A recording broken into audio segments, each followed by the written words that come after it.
Are we live? Are we live? We are. We are live. It's Thursday. Boom! Boom! Yes. Kapow! Bang, Kapow! crash. Bish! Bash! Bosh! It is indeed Volcanic Thursday. Evening all. Hi Philip. I've just been reading your message actually about the Malvasia Secco. Interesting, because obviously Malvasia is not always secco. It's often what's the word? Non-secco. Non-secco. We'll talk about that in a minute. Hi everyone. Welcome. It's Thursday. It has just ticked over to 7 o'clock, so we'll wait for a few more to join us before we do anything. Boom! Indeed. The doggy is looking smart as mustard to look at. Is looking very smart. Here, let's keep him. We have black on today. Black volcanic. Yeah. I've been genning up on volcanoes. Goodness me, there's so many volcanoes around the world. It's unbelievable. Don't really know where to start. We've got a few choice questions for you. Certainly got two volcanoes to start with. That's for sure. Have. Hi everybody, thanks for joining us. It's my name's Pam. This is Jude, and this is little Finn here, who's come to join us. He's joining us, and he's not moving because there's some rather lovely food next to us here. Yes, the canapes are ready. I hope some of you have been cooking and preparing. Luke and Simon, hi. Have you got your canapes ready? I'll give you greetings. Give you a little. Oh, hang on a minute. Let's hold on quieten that down. Sorry. Here are our canapes. I think this could be. Do you want to just do that? I'm just asking somebody to. Bear with us a moment. We might just have someone calling in. Hello, Simon. Because we. Hi, do you want to listen? Not everyone has access to the YouTube and Facebook channels, so we like to open it up where we can. Okay. So. Okay, well, you're live. We're live. We've been joined by Simon on the telephone this evening. Hi, Simon. How are you? So needless to say, we try and include everyone where possible. So come in by whatever means. So hi, Alice. Hi, Jane and Fizz. Mac and cheese, little lovelies. We've reheated ours because I had to make them earlier. They're looking pretty good. We've had Yorkshire puddings once and then pancakes with the remainder of the batter. So I went for the spoon option for the beef because we just simply can't have any more batter. Oh my God, I could eat another miniature pudding anytime. They are delicious. I recommend them. Go on the website, hannibalbrown.com, and look up the recipe for the mini Yorkshires with the braised beef. With the braised beef. They are absolutely delicious. Yeah, they're really tasty. And they only take 10 minutes. And obviously the mac and cheese bites. I mean, what's not to like about a little cupcake of macaroni cheese, essentially? But we're not here to talk about macaroni cheese. Well, only a little bit. It's a side. Because it's all about volcanic wines and volcanoes. Yeah. It's a shame that there hasn't been some, world event that is volcanic and therefore warrants us talking about volcanoes. There have been a few. There was a rather large one last year in New Zealand, which took everybody by surprise.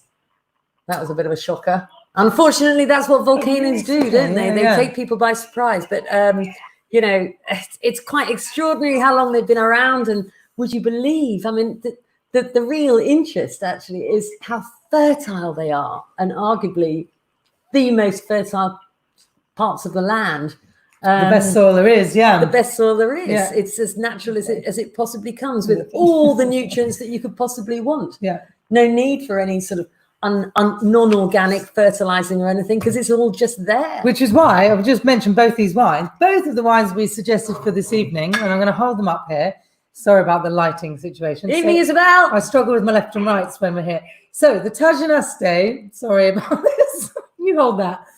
The Tajinaste Listan Blanco is our lovely Islas Canarias wine with the white from Tenerife.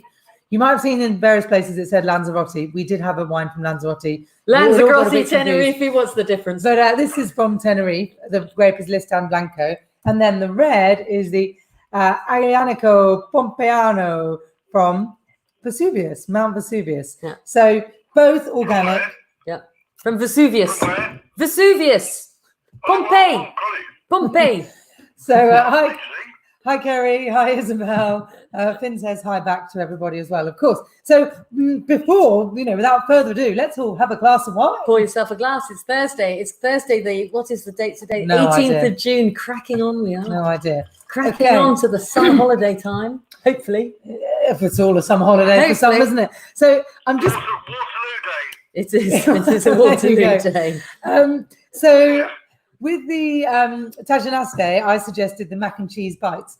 Firstly, because I just love it as a canapé, because they're really cool and like nice little nibbles. Yep. And secondly, because this wine has got quite a nice acidity, and I thought it would go really well with the cheese. It would also be a really good accompaniment for seafood, shellfish, that sort of thing. Yeah. But they're quite fun. I'd like to see people's photos if everyone's had a go at making them, because the first time I made them, it was a bit like spooning the mac and cheese back out of the pan. But, you know, now they have managed to solidify into cupcake shapes and they're very cute.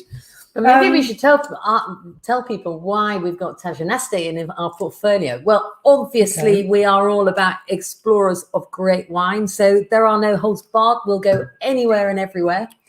But we took a little trip to the Canaries, I don't know, 7 or 8 years ago. Not intending to find anything in particular, in actual fact, other than an awful lot of wind. An awful lot of wind. It's so windy. We were in Fuerteventura, which is opposite where this wine comes from in Tenerife. Sorry. That's Lanzarote. I'm getting confused. I'll tell you what, I'll get a map up. Get the map up. I'll get a map up so that we're not just making this up as we go along. So Canary Islands, here we go. So the Canary Islands. This is a bit of a basic map, but there's Tenerife sitting there, sort of kind of pretty much the biggest, is the one with the browns and reds there. They're in the Canary Islands. There are 10 different sort of official wine regions. 5 of those are on Tenerife itself. The others are just the island. So Gran Canaria is a wine region, if you like. La Palma is a wine region. But within Tenerife, it's got 5 different regions because it's that much more varied, whereas the others are sort of quite flat, harsh and windy. Tenerife has got a bit more landscape, and therefore the different areas actually reflect quite different geographical kind of factors, if you like. And that's why it's the most preferred destination, in actual fact, because it is less windy. It's less aggressive. I think is probably the reason, and that's why they actually succeed in making some rather splendid wines amongst a lot of rather awful wines. Well, actually, if you notice, we mentioned we went to Fuerteventura. That's not an official wine region because there's nothing there, really nothing. No, it's like it's like the moon, really. It's like the moon. It's like the windy moon. But anyway, it was fun. Yeah. So Tajanaste is from kind of just the north side of the island. Yes. The grape is called Listan Blanco. And I suppose just a few things on volcanoes generally. Yes. Hello, Finn. I know. He's trying to get Finn wants some pasta. So to name a few kind of quite famous wine producing volcanic regions, there's Mount Etna, which we all know is in Sicily. Well done. Oh, that was nearly a first hurdle crashing down. Vesuvius, as we've chatted. Hungary has actually a few sort of volcanic regions. Very, very famous Greek island. Does anybody want to hazard a guess, perhaps? Come on. Produces some really stunning quality wines. Quite expensive. We did list them for a while, but, you know, they are pricey, but good. Finn, come on. He's being... It's been needy this evening. Bit needy. Sorry, everybody. There you go. It's your favourite again. As Kerry pointed out, we wouldn't recommend anything that isn't good. We have done a lot of research for you. Yeah. So where else? Suave in Italy. Suave Classico is very volcanic. Yep. And actually, there's an American state. This is a good question, actually. There's an American state where there is the winery called the Volcano Winery, which is very volcanic, in fact, and one of the most active volcanoes there is. Yeah. What's the state? Yes. They're just started for 10. And Luke, you're right. Santorini is the Greek island, and the wines are stunning. Yeah. But think about the American state. That's my question. My starter. Yeah, that's for 10. your starter for 10. There's always someone who gets in very quickly. Oh, yes. Fantastic. We'll leave it, won't say it for now, just in case a few other people are catching up, because internet speeds are not all as fast as they are here in London. No. So this is the most active volcano on this state in the world. In the world. And there is also wine grown there. Yeah. And produced there, in fact. Yeah. So should we just go back to volcanic soils? Well, yeah, I think we should. Yeah. So back to the basics of why we're talking about volcanic wines. Yeah, I mean, you wouldn't believe it, actually. As soon as you start looking, you realize actually how many wines are grown on volcanic soils. And, you know, most volcanoes are, I don't know whether this is true or not. I'd like to think most volcanoes are extinct. But then on the other hand, you know, there's eruptions left, right, and centre. Yeah, there's an awful lot of live volcanoes. But obviously, Italy is incredibly volcanic. Hungary, as you said. And largely speaking, the south, so Greece, all along that sort of, you know, that sort of southern Mediterranean sort of line, it's erupting like bilio. And it was the Greeks, good dare I say, would you believe it's the Greeks yet again who discovered, in actual fact, that, you know, whereas organics are incredibly scary things to live around. Volcanoes. What did I say? I think you might have said organics or volcanics. Oh, volcanoes. You know what we're talking about. Volcanoes. I haven't had a drink, I promise. Let's have a drink. Volcanoes. But they are incredibly great places to live, and people flock there to live because of the fantastic potential for agriculture.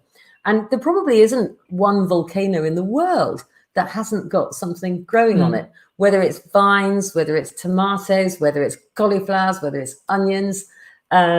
And, you know, a lot of the time you even see in vineyards on volcanoes, on the base ground, in between the lines, they're actually growing other products, you know, cauliflowers or onions or this and that. So they're really, really optimizing. And certainly in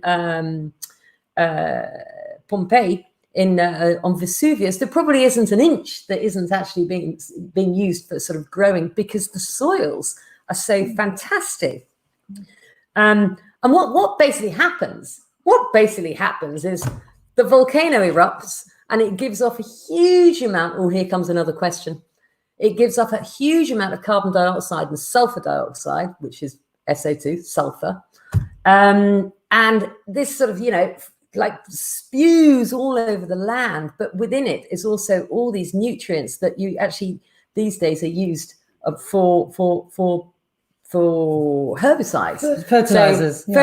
So potassium, sulfur, magnesium, all of these fantastic compounds, and they're just naturally found in the soil. It's brilliant. They're basically rock particles, aren't they? Yeah. Which are naturally occurring. It is like an explosion of natural fertilizer. Yeah. So the ground is ready to go, really, apart from its molten. But of course, there's always a problem. That's actually when there's a massive eruption, then obviously everything could be destroyed overnight, and it does happen. It can get destroyed overnight, but it actually grows back so quickly. And I was just reading, obviously, because I had to do a bit of reading, about, are we allowed to tell them which country, which state in the US? Oh, yes, we can now, because the right answer has been guessed by Alice. Congratulations, Alice. The answer was Hawaii. No, she's also known as Smarty Pants, actually. Yeah. Alice is also known as Smarty Pants. I like that. But she beat Luke and Simon to the answer, so well done.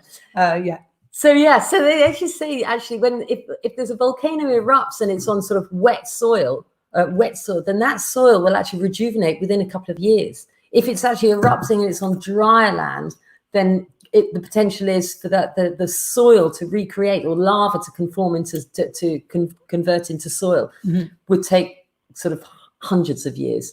So it's kind of interesting, actually. So sometimes it can be incredibly quick, the conversion from lava to soil.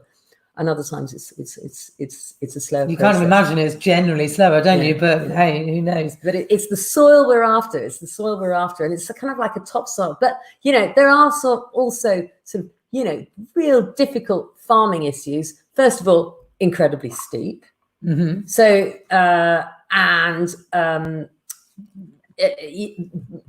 obviously it's planing out as it gets lower. So most vines are sort of held sort of in the sort of lower foothills of the volcanoes. They also terrace the vineyards, don't they, when it's steeper, a bit like you see the rice paddies and that sort of thing. Yeah, because it's just easier to farm. We've got some really great photos. I'll get one up while Pam's talking. But also, as you go higher, then the climate gets cooler, which is actually quite a good thing, because you never wanted to be growing vines in, you know, incredibly arid, hot, because they'll burn. The leaves will burn and they'll be, you know, damaged.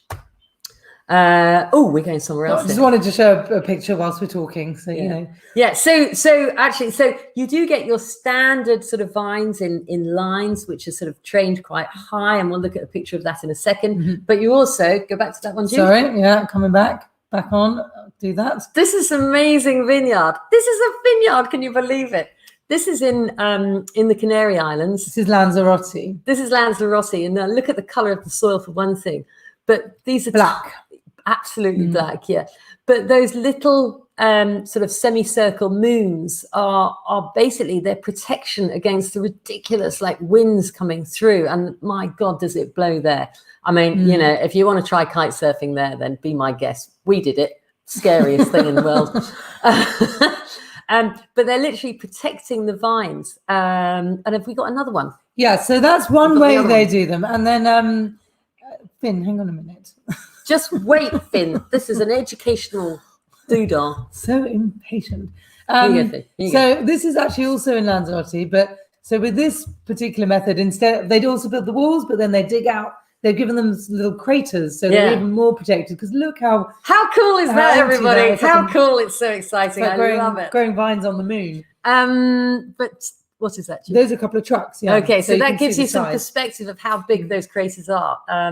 But yeah, so these are again, they're just dipped out again, just total protection. And then we've got another one. Yeah. So. I'm so excited! It's not often I get excited these days. Oh, that's not true at all. So we're talking about the baskets here. Yeah, where the baskets. This is more the way they train the vines in Greece. It's called basket training. Okay. And basically they train them round in a basket shape in a circle. Yeah. Where the grapes still grow on these vines, but they're really sturdy. Yeah. So we've all got these in our gardens at the moment. They've probably got petunias growing out of them. Yeah, it's very much like your hanging basket. Definitely. But again, the fact that it's actually growing through it is giving it protection. I mean, this thing is not going to blow away. It really isn't. And it's probably 60 years old. Yeah.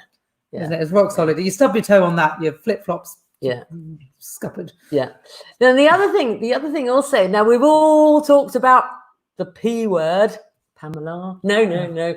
Phylloxera. Everybody knows what phylloxera is, and I know everybody can spell it these days. Begins with a P, we know that. And ends in an A. So these areas really don't actually have any problem with rot of any sort, because in volcanic soils there's no clay, and the clay, as everybody knows, it holds moisture incredibly well. It holds moisture, but there is no clay, and so it doesn't attract any rot of any sort. So again, no need for, antifungal sprays and nothing like that, because it's just this dryness. So the Canary Islands actually were one of the very few places in the world that didn't suffer from phylloxera. That's right. So a lot of the vines there, and actually I'll show you another picture of some vines in Tenerife, which they another way of getting around these big winds, but also how they've been training these vines for hundreds of years, because these are, there we go, these vines, these will be absolutely they're ancient. older than me. They're older than both of us and Finn put together. These will be 150-year-old vines, which they've trained long and low. Yeah. Now they won't be producing very much fruit because they're ancient, but the quality will be good. The yield is low, the quality is great. And in actual fact, it's definitely said that the Canaries, in fact, in Lanzarote, they reckon, we haven't seen them firsthand, but they reckon they've got some 250-year-old vines which are still producing fruit that wine is being produced from. So I can believe it. That is incredible. And those outdate, in fact, they even outdate the ancestors of those vines. So if you can get your head around this, a lot of different grapes. We learned that, for example, Cabernet Sauvignon has parent grapes of Sauvignon Blanc and Cabernet Franc. Lots of famous grapes now have got parent grapes. The grapes, the indigenous grapes that they've found in these ancient vines, the parent grapes there's no trace of them, because they would have been in Europe and they've just been totally wiped out and there's nothing to be seen. So it's really interesting. They're basically orphan vines. Yeah. I've got to go to a quick question here. Oh, yeah. So Luke has asked about the grape for the Taginaste again. Okay. So Listan Blanco, and here is your second starter for 10 or maybe 5 for this one. Better known as? Listan Blanco is better known as or the Spanish name for it is Palomino. So some of you may well have heard of the great Palomino, and I would like to know what famous wine is produced from Palomino. Simon's Hang on a sec, Simon. Hang on a sec, Right. Simon. Hold on a sec. Hold on. We'll let the online community catch up. So Palomino is a grape variety, which is the same as Listan Blanco, known as Listan Blanco in the Canaries. And there is the red version, which is Listan Negro. But Palomino is well known for producing a type of wine. And whilst you're thinking about that, have a mac and cheese bite. William Wordsworth? No. Robert Louis Stevenson talks about. Hang on. Robert Louis, Treasure Island. Everybody knows that. What does he talk about? Let me go back. Yeah, well, actually, I'm just going to go back to a bit of history. So the ancient Greeks did everything first because they were sort of first in a lot of places. Yeah. So they took the grapes to the Canaries, and then the Spaniards got there, invaded, sort of said, "Get out, Greeks!" Changed things a little bit. Yep. They took Malvasia to the Canaries, which you probably maybe have heard of. It's quite an aromatic style grape variety.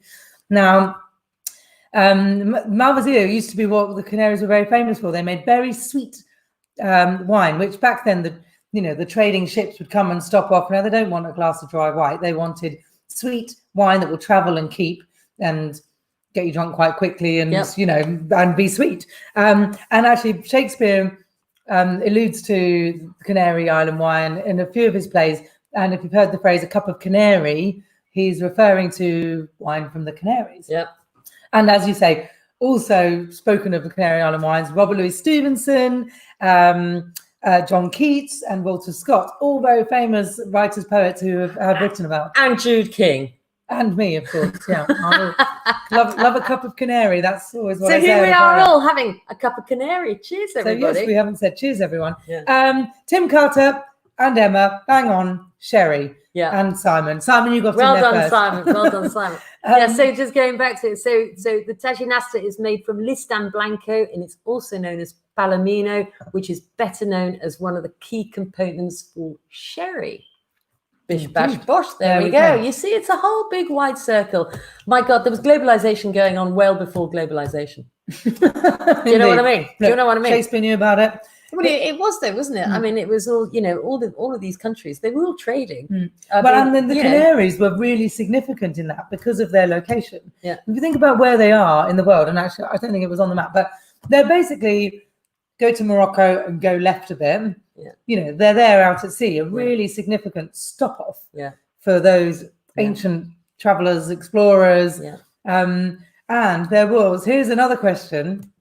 Not this, a bit full of history. Of them tonight. History.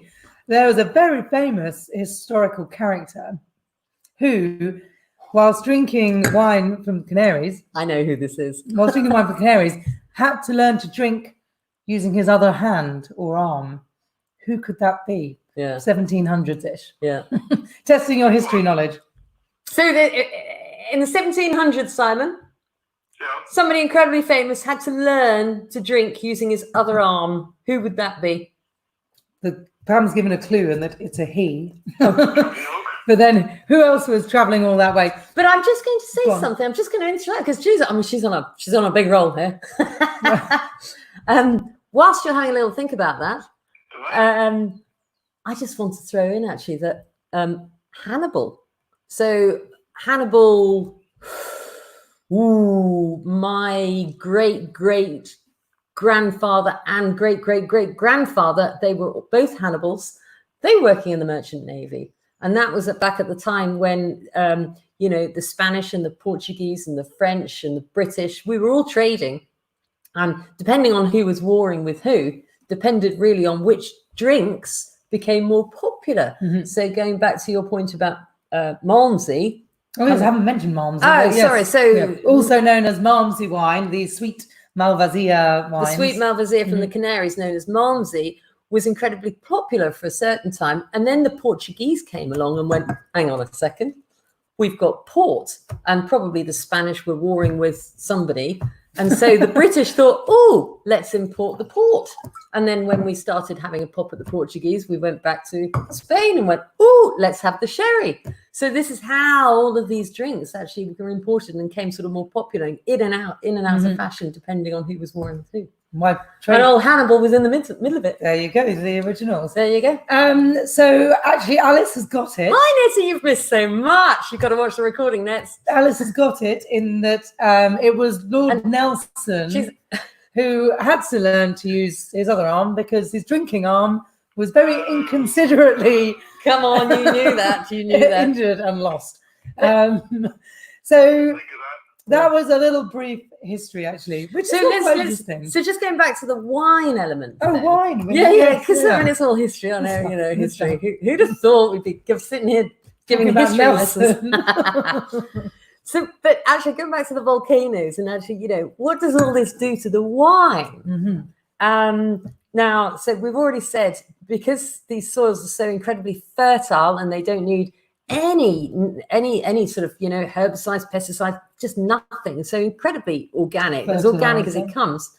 But they produce wines that have actually got good acidity, really good acidity, and they've got nice purity. And this is how, if you took, and I certainly haven't done this, but if you took wines from, if you have time to take, taste thousands of wines from different volcanic soils, they all tend to have a different character depending on the volcano, depending on it when it most recently erupted. Stop that. Get back. Carry on.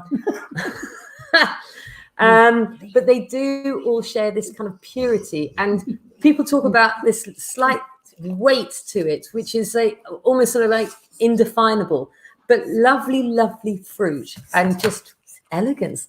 Now, the last time I tasted this was right at the very beginning of the lockdown. I didn't actually even know what I was drinking.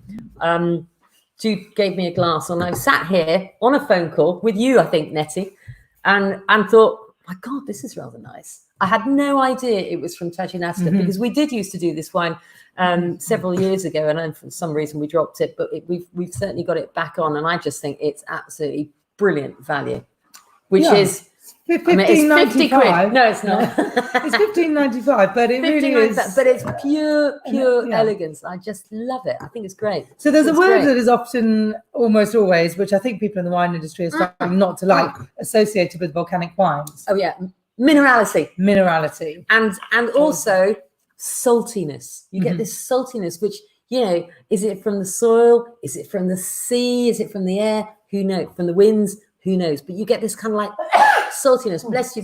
Excuse me. There's no sulfur around here, by the way. There's no sulfur around here. So whilst you go on. Just to finish off, actually, whilst we're talking about sulfites, and I know how everybody loves to talk about sulfites. So there's no added sulfites to this. But of course, imagine a volcano when it's erupting, it's pouring sulfites, sulfur dioxide into the air, and of course straight into the ground. But I always say, sulfites in small doses, it's an antioxidant. It acts like sticking plaster, and it stops wine from turning to vinegar. So these are natural sulfites that are doing the job without any. It's just natural. It's self-sufficient wine production, almost. Yeah. By the way, have you been up a volcano? I've been up a volcano. Has anybody been up a? I've been up a volcano.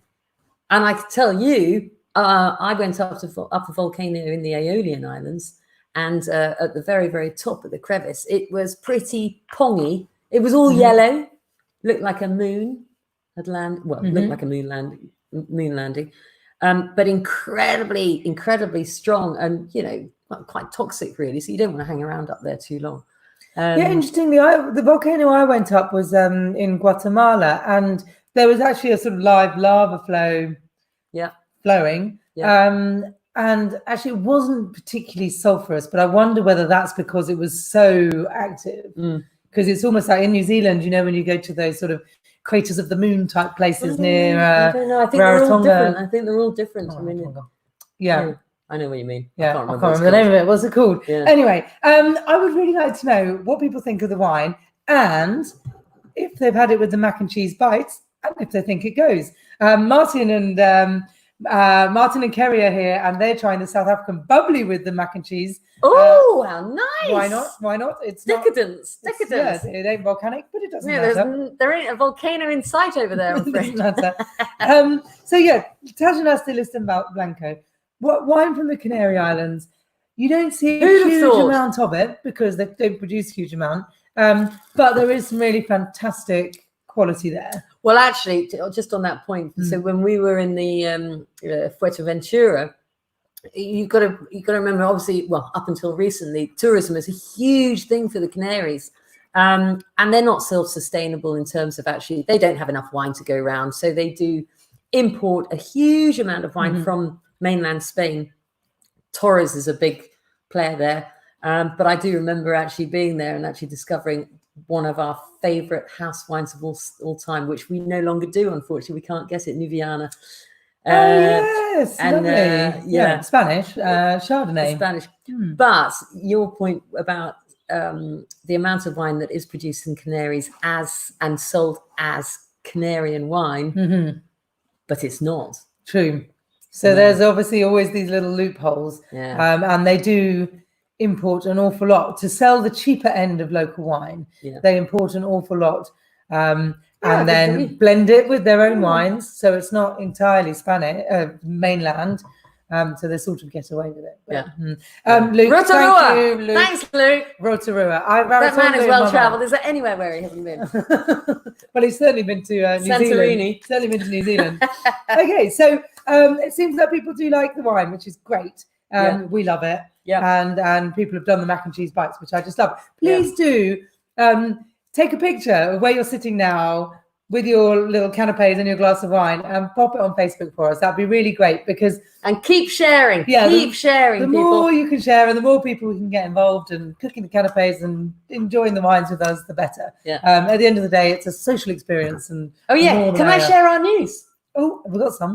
We were in the Independent this week. Oh, yeah, well, not personally. Well, no, not really. Hannibal Brown was quoted in the Independent this week. That's true. For an excellent supplier of Argentine Malbec from Finca Agostino. Inicio, it's called. Look it up, hannibalbrown.com. Or you can even go onto the Independent online and you'll see it for yourself. I'm not saying. You might see the wording is a supplier of excellent Malbec. But we'll go with the excellent supplier of Malbec. That's a much nicer description. He's even got a click through. Yeah, but it was a very nice. We're very proud. Yeah, it was a very nice little accolade. So go Oz, go Oz. Should I put out another little question? Yes, please. And then whilst you're doing that, I'll just make a point. Actually, Sunday evening, Sweetie Sunday. Don't forget. Oh yes. Sweetie Sunday, 6 o'clock, same time, or same place. You should say at 6 o'clock. Right, what's your question, Jude? Actually, it's going to be relevant to the red, so we will possibly, I think it's time. It's time. I think we'll possibly move on to the red. So let's do it. We should really say cheers and happy Thursday, everyone. Ding, ding. Cheers. We managed to find our ISO glasses. Yeah, we're finally back to normal wine glasses. Anyway, cheers. It's nice to see it stop raining. So, not that it was raining inside, just so you know, we've got skylights. The Rouge. Rouge. Rosso, here we go. Rosso. Here's the chappy. Aglianico. Pompeano. It's named after Nettie's son, Joe. Pompeano Rosso. Aglianico is the grape variety. Aglianico Pompeano. So you know specifically where it's from. Pompeii obviously isn't really around anymore. It's a bloody great volcano there is a big volcano which still is around and still is really very active. Yes. Which there's no prizes for knowing it's Vesuvius, Mount Vesuvius. Even I know that, and I'm pretty useless at these Even things. the dog knew that. Yeah. He could bark that. Are you all right, big guy? He's hot. It's just warm in here. He's desperate for Of course he is. For a bit of beef, actually. So the first thing you'll notice about this wine. So what's the question? Oh, well, it's about that. No, I'm not saying it because it's more. Let's talk a little bit and then I will. Okay. The first thing you'll notice about this wine is it's quite red. a deep. It is red.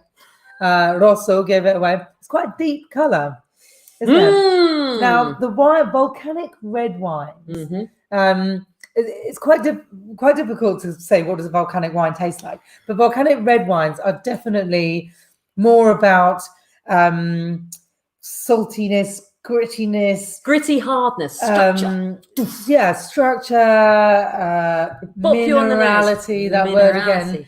Much less, you don't find generally volcanic red wines that are big and fruity like a big bold Grenache or Syrah or something. No.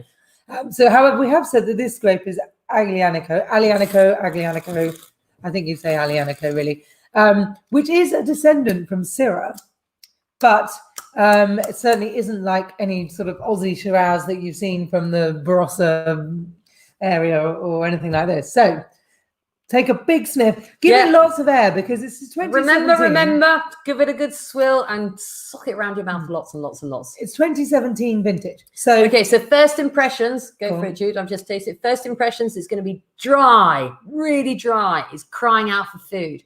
Those tannins are like dry, and then you get, although actually first impressions on the nose is this fruit, really fruity, lovely, sort of like cherry. I think cherry. Yeah, definitely cherry. Definitely cherry.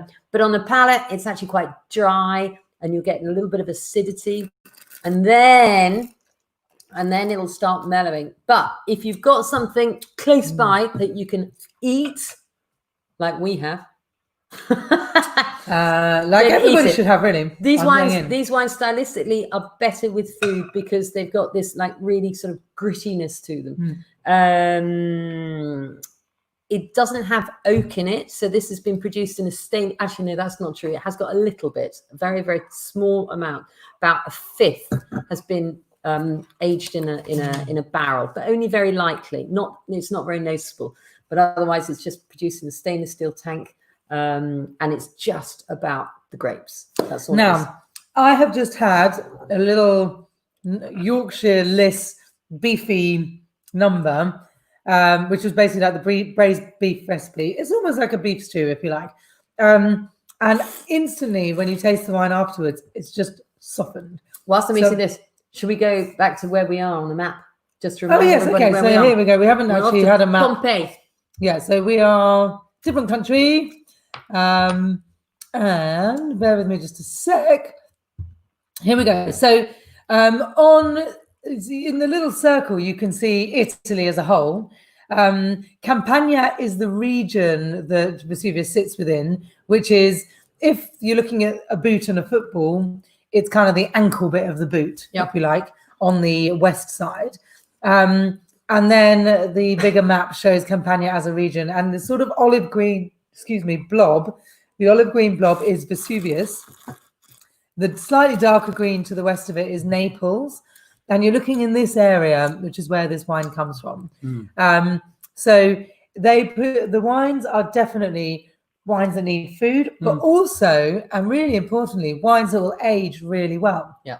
Because, Pam, what are the few elements that you need for a wine to age? Fabulous acidity and really good tannins and good fruit. And it has all of them. So arguably, this is actually quite young. What is it, 2017?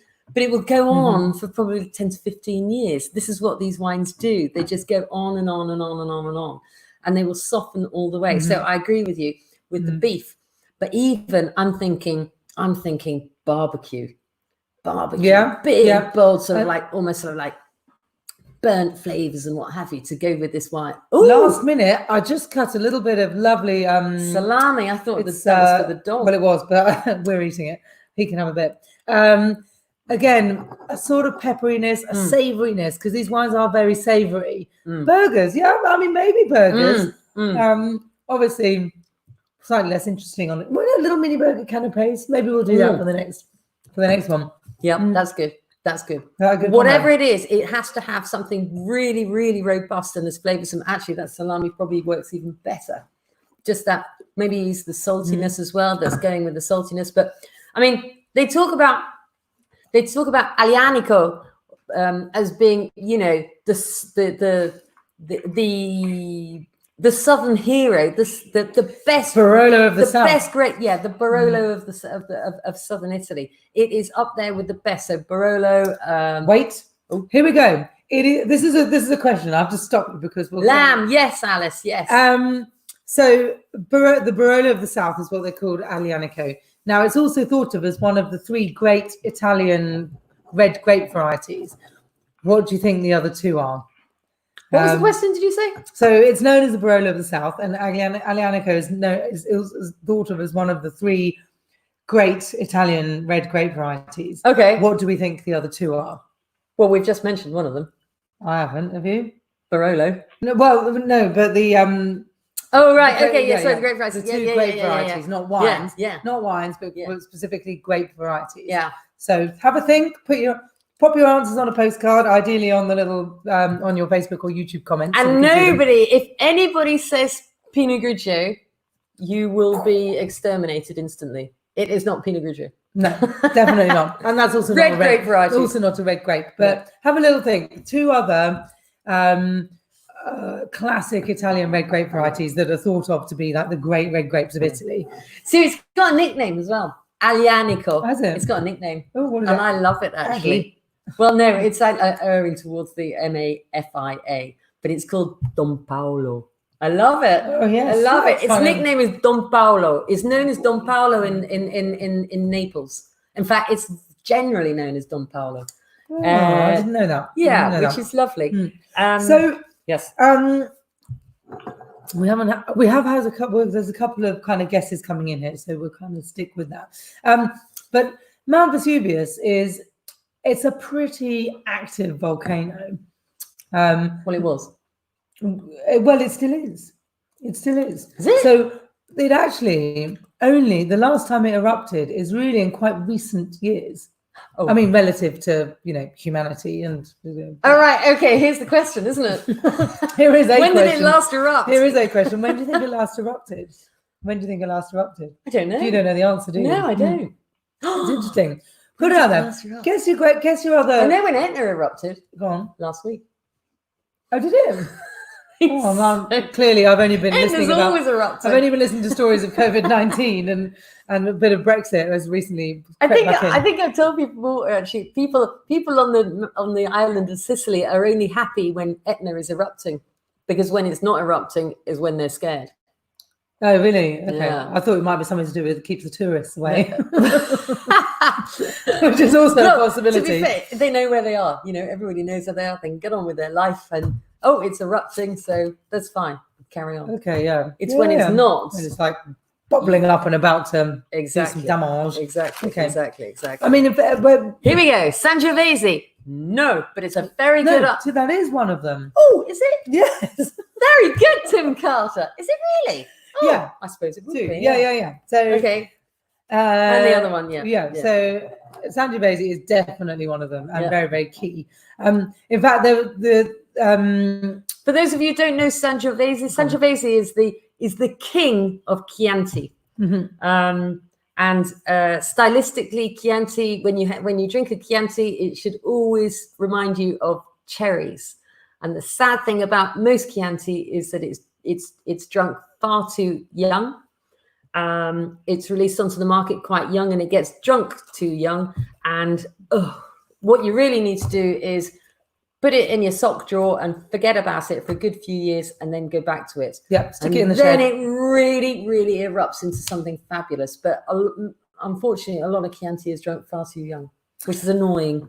It is annoying, but it's released too young. That's the annoying thing. And if you buy it in the supermarket, it's going to be 2018, 2019, whereas you want it with a bit. Here we got another one, Montepulciano. It's a good guess. But it's not the right one. I'm just going to go. I want to show you a picture of the Sorrentino winery that this Aglianico is from. Oh, yes. Let's just have a look at this. It's very different to the Canary Islands. However, it's got a big hill in the background, which is what isn't different about it and what we're all about. Here we go. There's another vineyard. So this is the Sorrentino vineyards. Now, the vines here are trained in a normal way that you'd see vineyards all around Europe, where there's not mental winds. They're not in craters. They're not in baskets. Because actually, the climate here and the weather, it's relatively normal. This is not extreme wine growing, but it is on really, really beautiful, fertile soils. There is Mount Vesuvius in the background. Yeah. Stunning. Yeah. And actually, I just wanted to have a little word about vine training quickly. Vine training. So there's so much to winemaking. Let's just pop that to one side. I love doing this vine training. Yes. There's so much to winemaking, and it all starts in the vineyard. Yeah. Because if you don't have good quality fruit and you don't look after those vines in the right way, you're not going to get what you want at the end. Yeah. And we looked at the basket vines we looked at the vines in the craters in Lanzarote. Has anybody ever heard of bush vines? I've got a little picture here. You see bush vines all over the place. And they're very well. In fact, what are bush vines, Pam? Here's a picture. What are bush vines? There they are. So the last picture you saw were vines trained in beautiful, beautiful rows. But bush vines are a little bit more kind of haphazard and a little bit freer, and they create this sort of like goblet. Maybe in actual fact, next time. In fact, maybe I should go and get it. Should I go and get it? Oh well, we can see it. Take the leaves off this. That's they create. It is a different form of. It's just a different method of training a vine, but they're a lot more hardy. They tend to grow more for extended periods. They need less intervention, so they're not like less training, pruned and trained in the same but way. just a little bit more robust. Gnarly. Very gnarly. I mean, that one that we're looking at is probably not that old, actually. It's probably only about, I don't know, 10 years old, maybe, not even. But they can go on for like 50, 100 years or something. Quite a natural way of producing, of farming? Or? Very natural. These days, they're not, they're quite difficult to harvest. And that's why you tend to see them not like this. And you see more rows of vines, because obviously, with a row of vines, what can you do? You can put a tractor down the middle of them, and you don't need humans to hand pick. So, tend to be that you're seeing these lines of vineyards, which are beautiful, beautiful, because you can put tractors down them. Yeah, but we like people who hand pick. Ideally, not everyone hand picks, but yeah, there's nothing wrong with a tractor, charming. But it is the tractors are quite incredible, actually, how they're programmed not to. They literally just shake the vines, and they're so delicate now that they almost do no lasting damage to the vine. Okay, because they certainly would have used to have ripped through the vines, huh? But what's more important, actually, is on that picture that you showed just a second ago. If you pick it up again, what I like to see, the other one. I like to see in these where you've got lines of vines is you've got, let's have a look, where is it? This is the actual winery that we're talking about. There you go. You've actually got some natural growth in between, which is great to see. So this is where, I was talking about in the Canaries, where they even sort of plant onions and what have you in between, and tomatoes and this, that, and the other. I've never seen it, but it's possible.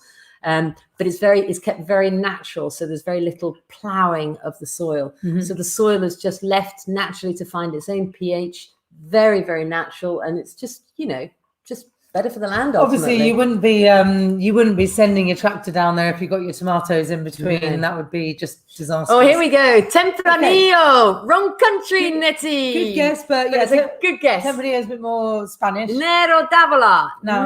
Now, Nero d'Avola is kind of an interesting guess, because Close. Actually, bad spelling, common, Luke Portnoy. Bad spelling. Don't listen. Very common in the Etna volcanic. You're very region close. In Sicily. You're very close. As in, you're very close because it begins with a N. I think you should tell them. Yeah, I will. So yes, Sangiovese definitely, and the other is Nebbiolo. So Nebbiolo is the king of Barolo, and Sangiovese is the king of Chianti. And Tempranillo, Nettie, is the king of Rioja. Indeed. Hello, Nuala. Nula's there. Hi. So I hope that people have found that food combination. Can I just tell a little story? Oh, okay, story. Yeah. Oh, yeah. So just going back to the red. Yeah, going back to the red. So don't worry if you find this wine a little bit hard.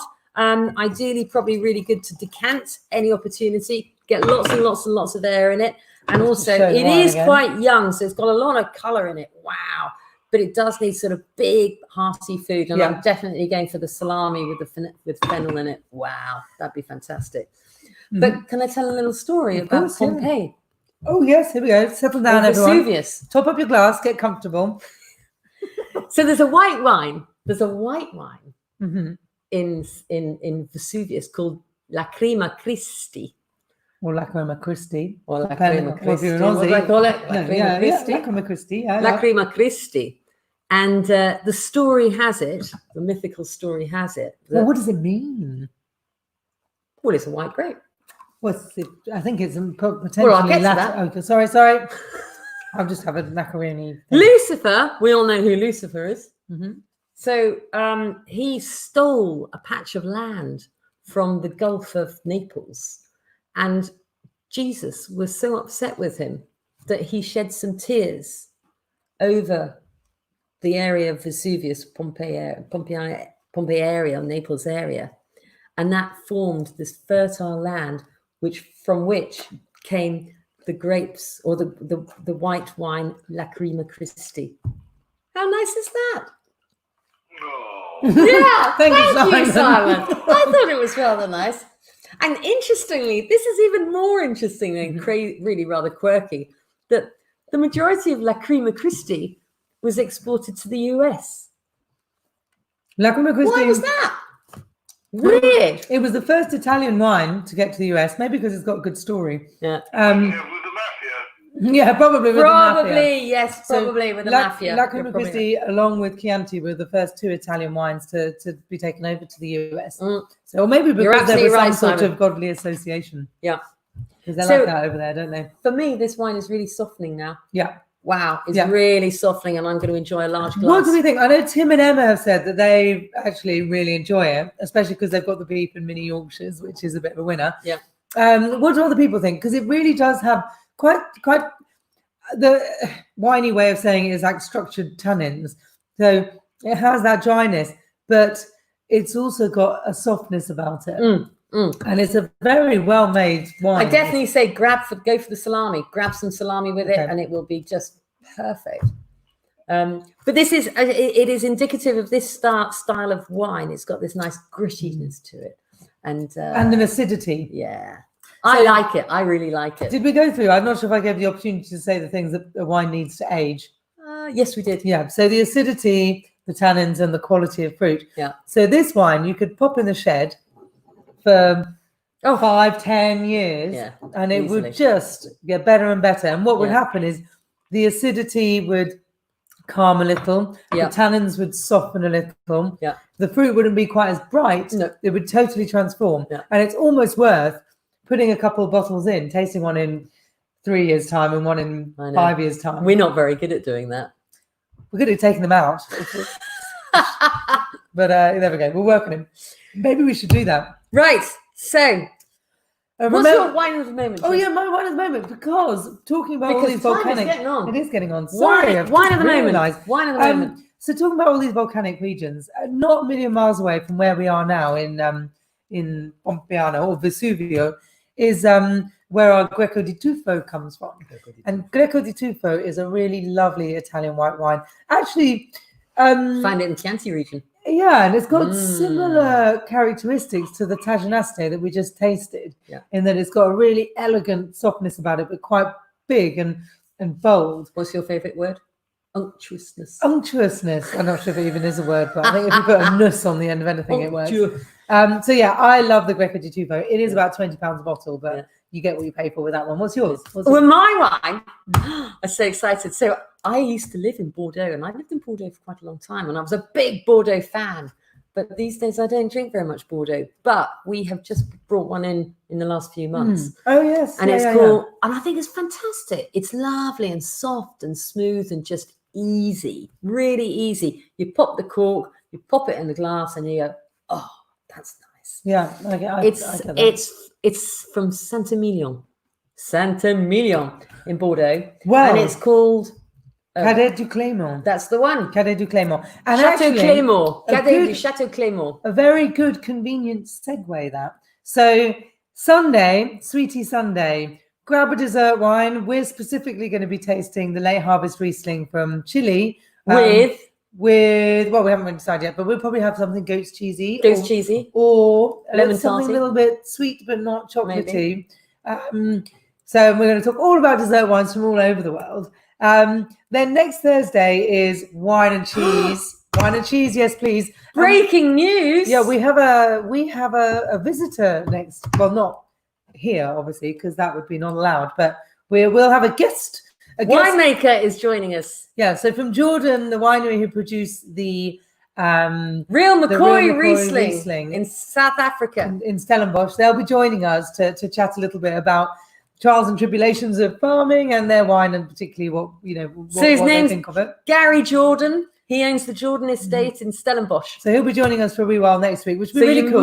must tune in. He'll be there around about 7:10, I should think. Indeed, yeah, and we'll put the cheese suggestions out there too. Yeah. The red is our Reserva Rioja 2015 vintage, which is just lovely. Yeah. So I will tell you exactly which cheeses I recommend, but just grab a few and taste, because wine and cheese. Yeah. Yes. So that's please. next Thursday, 7:00. And then the true reason for the segue is that the Sunday following is all about Bordeaux. Bordeaux. And if any of you are as mystified as me about the popularity of Bordeaux and why it is such a thing, then tune in a week on Sunday, because Pam sort of cut her teeth in Bordeaux, didn't you? Oh, and goodness me, I did. It is an interesting subject. Yeah. You can pay for hundreds, thousands of pounds, but we'll be tasting our lovely $15.99 bottle of Cadeau de Claymore, which is fantastic. Chateau Claymore, Claymore. Look it up on HannibalBrown.com. On the website. Okay. And a really interesting insight into just a bit of an overview of what it's all about, and then to help you understand what Bordeaux is and why it's such a massive thing within the wine industry. Absolutely. And then all the other ones which we've planned ahead are on the website. So please do tune in. Give us a shout if you'd like to buy the wines in advance. Hope you guys have enjoyed learning a little bit about volcanic. Hope you have learned a little bit about volcanic wines. In fact, we have.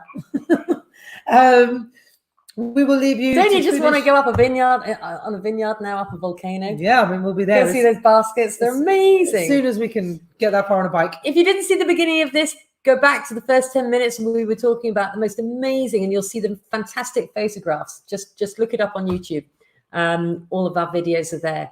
It's back to us when the world began. When the world stopped. Right then. So thank you all for joining us. Leka, as you say, Luke. Thank you all for joining us.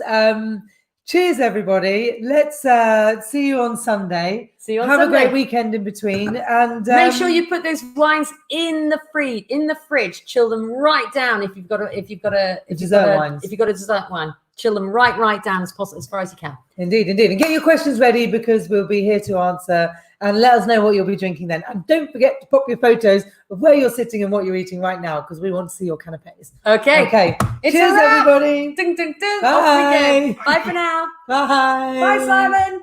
Thanks,